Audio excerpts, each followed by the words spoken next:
पहले जेठानी फिर बहन। ये कहानी शुरू होती है मनीषा के घर से, जहां उसने एक साथ दो दो बेटियों को जन्म दिया। ये तो वही हुआ जिसका गम था। मेरी मनीषा ठीक तो है ना भाभी? अरे तू बस मनीषा मनीषा कर, आगे की मत सोचना। तेरी बीवी बिल्कुल ठीक है, पर तुझे एक साथ दो दो बेटियां हुई है। जुड़वा जुड़वा बच्चे कैसे होते पता है ना तुझे? रोएंगे तो दोनों साथ, हंसेंगे तो दोनों साथ। एक को मारो तो दूसरे को दर्द होगा। बड़ी होकर दोनों अपने अपने ससुराल चली जाएंगी। एक की सास उसे सुनाएगी तो तेरी दूसरी बेटी अपने ससुराल में उदास हो जाएगी। अब ऐसे तो दोनों ही दुखी रहेंगी ना। हे भगवान, भाभी अब क्या होगा? ये नहीं होना चाहिए भाभी। आप फिक्र मत कीजिए, बच्ची अपना भाग्य खुद लेकर आई है।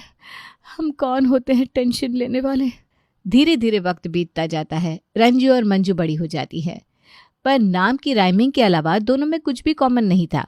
उल्टा दोनों निकलती है एक दूसरे की पोल सपाट। पूरे 25 साल के बाद आना हुआ है वापस। जब गई थी मैं तो गोद में थी रंजू मंजू। नहीं मनीषा, अब कितनी बड़ी हो गई दोनों लड़कियां। शादी की सोच रही है कि जिंदगी भर घर पर बिठा कर रखेगी इन्हें? सोच तो रहे भाभी, पर कोई अच्छा लड़का मिले तब ना। मैं तो यहाँ एक शादी में आई हूँ, रईसों की शादी है। तुम दोनों भी साथ चलो, इसी बहाने रंजू मंजू बाकी लोगों की नज़र में आएंगी। ऐसे ही तो शादी ब्याह की बातें होती है। वैसे मैं अपनी दोनों भांजियों के लिए ये गुलाबी रंग का सूट पीस लेकर आई थी। पिंक कलर ताई जी? मैं पिंक कलर नहीं पहनती। पिंक कलर तो मेरा फेवरेट है ताई जी, मुझे पता था। अब जब भी आओगे तो मेरे लिए मेरी पसंद की ड्रेस लाओगे। थैंक यू ताई जी। रंजू और मंजू के जुड़वा होने के बावजूद उनकी पसंद में इतना इतना अंतर देखकर ज्योति दंग रह जाती है। ये क्या है मनीषा? मैंने तो पहले ही कहा था भाभी, अपनी किस्मत खुद लेकर आएंगे दोनों। अब आराम से दोनों अलग अलग घर में जाएंगे तो कोई दिक्कत नहीं होगी। अपनी जेठानी के साथ मनीषा मुरारी अपनी दोनों बेटियों को लेकर शादी में पहुंच जाते हैं, जहां प्रकाश को रंजू पसंद आ जाती है और विकास को मंजू। वो ब्लैक ड्रेस वाली लड़की कैसी लग रही है? तेरी होने वाली भाभी है? मेरी नज़र तो पिंक ड्रेस वाली पर है भैया, तुम्हारे छोटे भाई की होने वाली बीवी।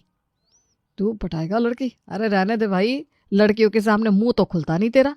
वैसे ये है किस घर की? प्रकाश ये कह रहा था कि तब तक विकास जाकर मंजू से बातें भी करना शुरू कर देता है। अब लड़के की तरफ से तो लग नहीं रही है, लड़की की साइड से होंगी। हाँ, वो लड़की के पापा मेरे ताऊ जी के बेस्ट फ्रेंड है। आपकी लड़की ने तो हमारे लड़के का दिल चुरा लिया। लड़का मेरे ताऊ जी का बेटा है।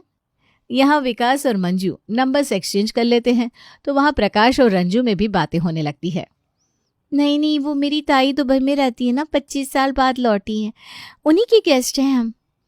मतलब आप 25 के राउंड की हुई? देखिए बुरा मत मानिएगा, पर क्या एक बात पूछ सकता हूँ? जी बिल्कुल।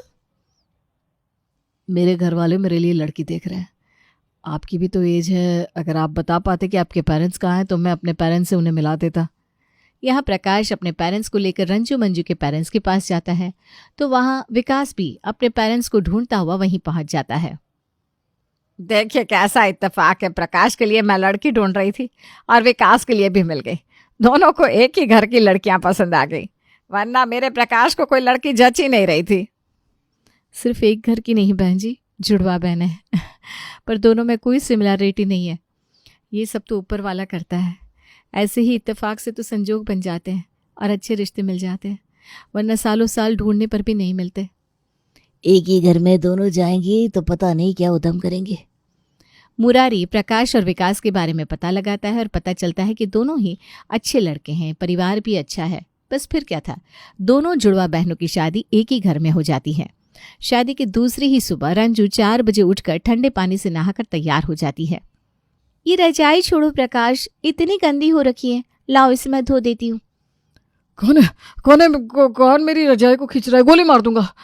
अरे रंजू, तुम कितनी शैतान हो गई हो, तुम रजाई खींच रही हो बदमाश। मुझे तो लगा कि आज मैडम की नींद भी नहीं खुलेगी।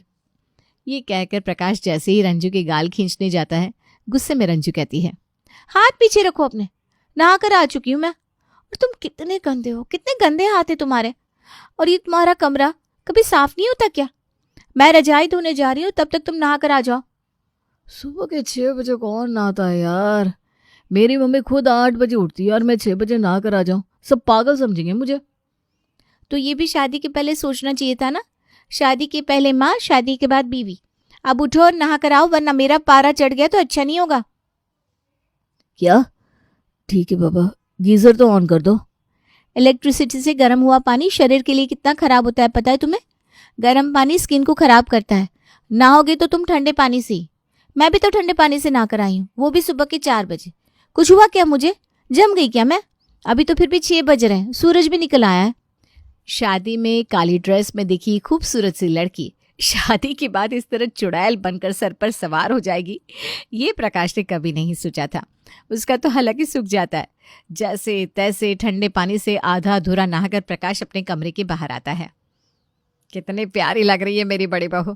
पहले ही दिन तूने प्रकाश को सुधार दिया। मान गई मैं तुझे बेटा, वरना 11 के पहले ये अजगर कमरे के बाहर कदम नहीं रखता था, और आज 8 बजे तैयार होकर बाहर आ चुका है। पापा के जिन्स आए ना मम्मी मुझ में, तो बेबी की जी हजूरी तो करूंगा ही। ये मुझे समझ में नहीं आ रहा कि बहू सुबह से रसोई में कर क्या रही है। इतने बर्तनों की आवाज़ हुई कि मुझे भी उठना पड़ा। बहू रसोई की सफाई कर रही है जी। तभी माथे पर कपड़ा बांधे, हाथ में झाड़ू लिए रंजू रसोई से बाहर आती है। इस घर के नौकर काम नहीं करते क्या मम्मी जी? इतनी ज्यादा गंदगी है रसोई में कि क्या बताऊं। छज्जे पर तो 2 चूहों की लाश पड़ी हुई है। हाय राम, इतनी गंदगी। आज का पूरा दिन तो रसोई की सफाई करने में ही चला जाएगा। कब होगी पहली रसोई की रस्म? अरे बहू, तू अभी अभी आई है, क्या इन कामों में पड़ गई तू? ये सोच के हनीमून पर कहाँ जाएगी तू? Australia, Europe? इसके साथ हनीमून पर स्विट्जरलैंड गया और वहाँ पर भी इसने मुझे ठंडे पानी से नहाने को कह दिया, तो नहीं नहीं नहीं नहीं, नहीं बाबा, आग लगे ऐसे हनीमून को। इतनी ठंड में कौन हनीमून जाता है मम्मी? और मैं और विकास साथ में हनीमून पर चले गए तो घर सूना सूना नहीं हो जाएगा? अभी विकास हनीमून पर चला जाएगा, हम गर्मी में चले जाएंगे। क्यों रंजू? क्योंकि अभी 4-6 महीना तो तुम्हें घर की सफाई में ही लग जाएंगे ना। सभी चाय के इंतजार में बैठे रहते हैं, पर रंजू रसोई ही साफ करती रहती है। ऐसे ही बज जाते हैं सुबह के 11। पर अभी तक घर का एक शख्स सोया ही था। वो थी मंजू। तभी मंजू के फोन की घंटी बजती है। हेलो, कौन बोल रहा है? समझ में नहीं आता कि मंजू सो रही है। अरे दिमाग की पैदल लड़की, तू अभी तक सो रही है? सुबह के 11 बज रहे हैं। हे भगवान, मुझे पता था तू सो ही रही होगी। अच्छा हुआ मैंने फ़ोन कर दिया। अब जल्दी से उठ और बाहर जा। नींद में आंख मसलती हुई मंजू अपने ससुराल वालों के सामने से निकलकर घर के बाहर जाकर खड़ी हो जाती है। मैं घर के बाहर आ गई मम्मी, यहाँ कोई नहीं है। मंजू, तुम ये घर के बाहर जाकर क्यों खड़ी हो गई, वो भी नाइट ड्रेस में? अंदर आओ जल्दी। तब जाकर मंजू की नींद खुलती है। हे भगवान, सॉरी सॉरी मम्मी जी, वो क्या है ना, मुझे ज़रा देर से उठने की आदत है ना, तो वैसे आप लोग ऐसे भूखे लाचारों की तरह बैठे हुए हैं। आप लोगों को चाय नाश्ता नहीं मिला क्या? मुझे पता था ये दीदी और इनकी सफाई रखने की आदत। मंजू सीधा अपने कमरे में जाती है और अपने बैग में से एक थर्मस निकालती है। ये रही गर्मा गर्म चाय और नाश्ता। मैं अपने मायके से थर्मस में चाय भरकर लेकर आई थी मम्मी जी, ताकि बार बार गर्म ना करना पड़े। कल सुबह की है, ज़्यादा पुरानी नहीं है, वरना मैं तो 3-3 दिन पुरानी चाय भी पी लेती हूँ। और ये नाश्ता ना मम्मी ने बैग में भर के दिया था। बिना सोचे मंजू डिस्पोजल में अपने ससुराल वालों को थर्मस की चाय और स्नैक्स परोस देती है। ये क्या कॉम्बिनेशन ले आए हम सुषमा जी। एक बहू बिना ब्रश किए खा रही है और दूसरी छज्जे तक को साफ कर रही है। कल सुबह की बनाई हुई चाय, वो भी बहू के मायके की, पीऊँ कैसे मैं इसे? पर मना करते भी नहीं बन रहा। ऐसे डिस्पोजल में चाय कौन अपने ससुराल वालों को सर्व करता है? मंजू, आज तो तुम्हारी पहली रसोई की रस्म होने वाली थी ना। ऐसे पहली रसोई करती बहू अच्छी लगती है क्या? जाओ ब्रश कर लो, नहा लो, फ्रेश हो जाओ। इतनी ठंड में नहा लूं ताकि मुझे बुखार हो जाए और हनीमून पर भी ना जा पाऊं मैं। अरे ब्रश ब्रश क्या लगा रखा है? आपने ब्रश कभी नहीं करना चाहिए, ये आर्टिकल नहीं पढ़ा क्या? आजकल जो पेस्ट आते हैं ना, वो जहरीले होते हैं।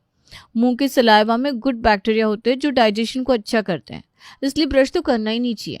और रोज नहाने से शरीर की स्किन डैमेज होती है।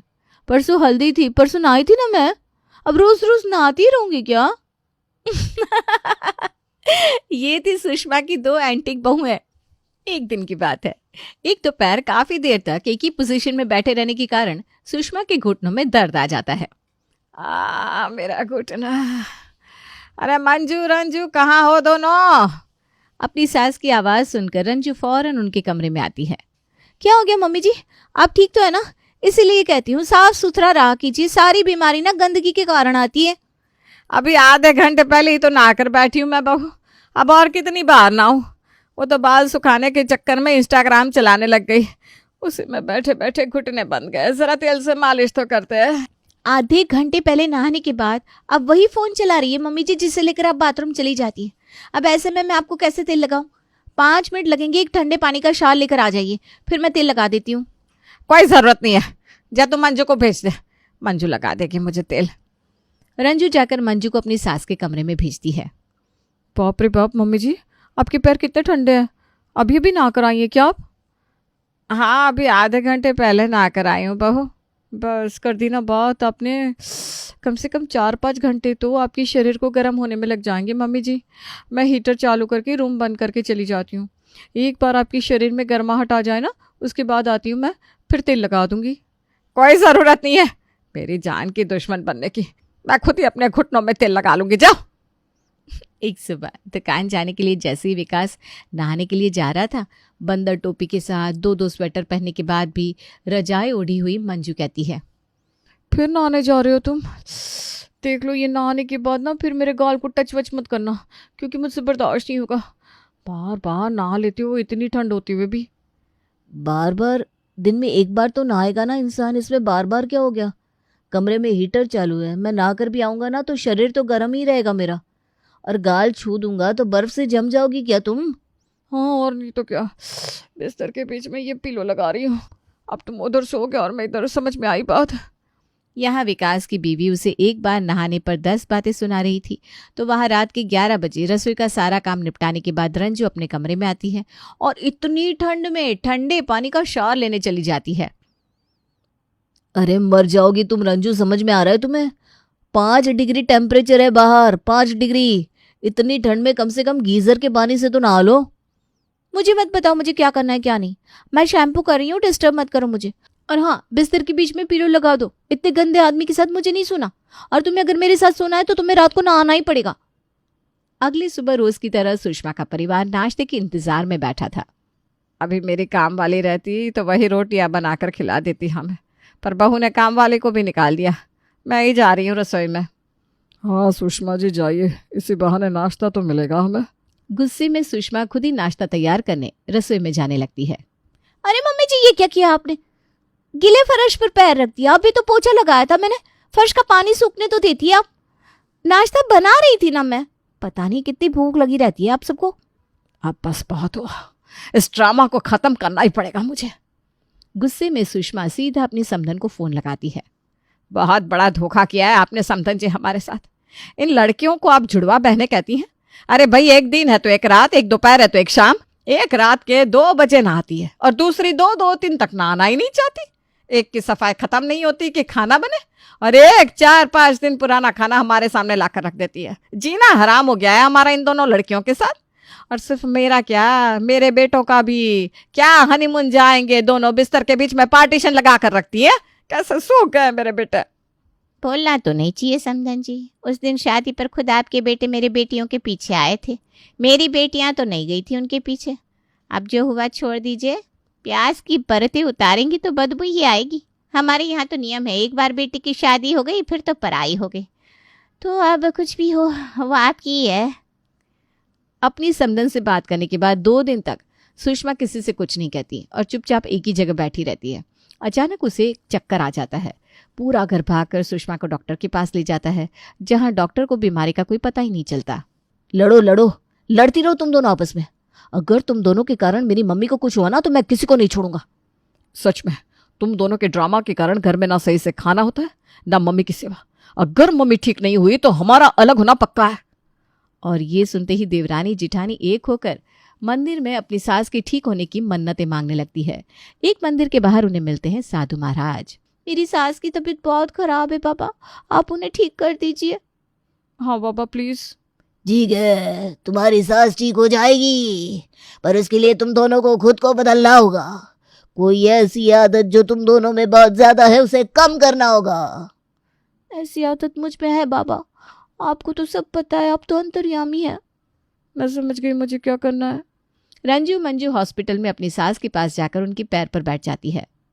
बहुत साफ सफाई करती थी मैं, ऐसे साफ सफाई क्या काम आई मेरे, अगर मैं अपनी सास की सेवा ही नहीं कर पाई तो क्या फायदा इस चीज का। खुद को ऐसा ठंड से क्या बचाया मैंने कि अपनी सास के घुटनों में तेल तक नहीं लगा पाई। मैं आज से पूरी तरह बदल जाऊंगी मम्मी जी। मैं भी। लगता है उस एक्टर ने अपना काम कर दिया। अब मैं आराम से इस बीमार होने के इस नाटक को ख़त्म कर सकती हूँ। 2 ही मिनट में सुषमा धीरे धीरे कर मुस्कुराने लगती है। सब खुश हो जाते हैं कि सुषमा ठीक हो गई, पर अगली सुबह वो हो जाता है जिसकी प्लानिंग सुषमा ने की ही नहीं थी।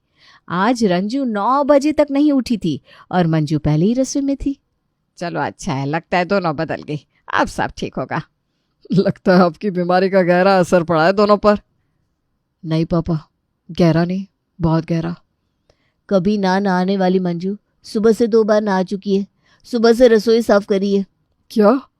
और आज रंजू उठने को तैयार ही नहीं है क्या? लगता है फिर से बीमार होना पड़ेगा। दोनों को इनकी आदतों को कम करने को कहा था, पूरी तरह बदलने नहीं। बेचारी सुषमा के इतने बड़े ड्रामे करने का कोई फायदा नहीं होता और जेठानी देवरानी बन जाती है और देवरानी जेठानी।